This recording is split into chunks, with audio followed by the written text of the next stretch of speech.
పితా పుత్ర పవిత్రాత్మ నామమున ఆమెన్. జ్ఞానవాణి ప్రేక్షకులందరికీ శుభోదయము.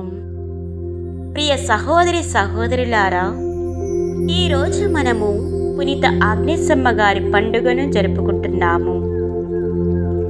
ఆగ్నేసమ్మ గారి జీవిత చరిత్రను చూసినట్లయితే, ఆగ్నేసమ్మ గారు రోమ్ నగరంలో ఒక అత్యంత ధనవంతుని ఇంట జన్మిస్తారు.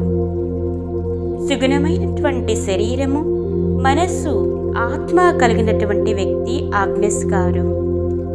అయితే ఒకరోజు ఈ సౌందర్యం కలిగినటువంటి చిన్నారి బాలికను ఆ రోము నగరాన్ని పరిపాలించినటువంటి వ్యక్తి యొక్క కుమారుడు చూచి ఆమె మీద తను కన్ను వేసి తనను వివాహమాడదలిచాడు.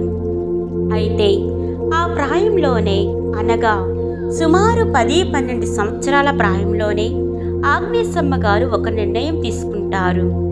తన జీవితం ప్రభువునికి మాత్రమే చెందాలి, ఇక ఏ పురుషునికి తన జీవితం చెందకూడదు అనే నిర్ణయం తీసుకొని ఆ వ్యక్తిని తృణీకరిస్తారు.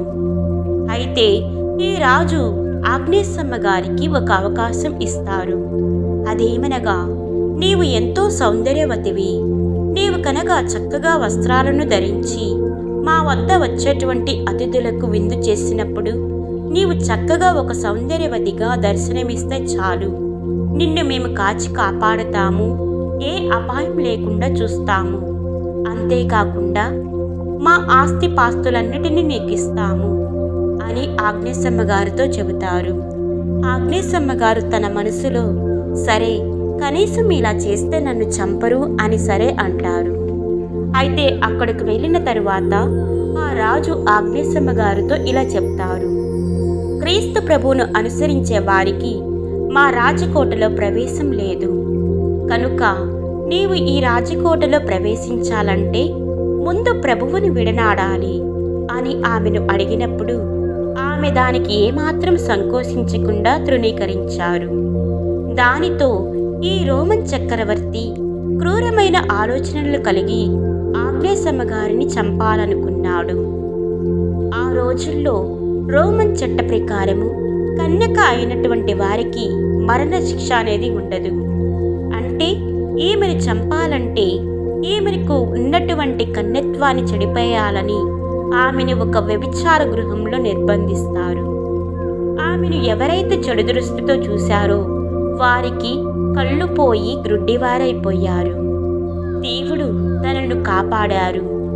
అది చూచిన గవర్నర్కు ఇంకా కోపం వచ్చి ఆమెను ఒక మండుచున్న అగ్నిలో వేయడము, మరలా ప్రభువు తనను కాపాడడం జరిగింది.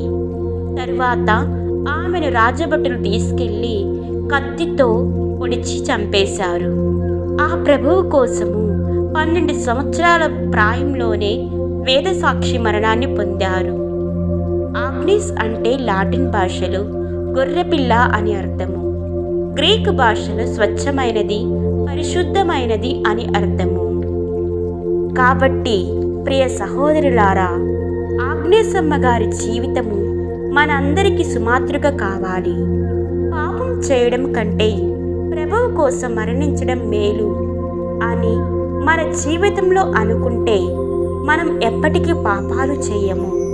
ఆగ్నేసమ్మ గారిలాగా మనం కూడా పవిత్ర జీవితం జీవించే కృపను ఆ దేవుడు మనకు ప్రసాదించాలని ప్రార్థించుకుందాము. ఆమేన్.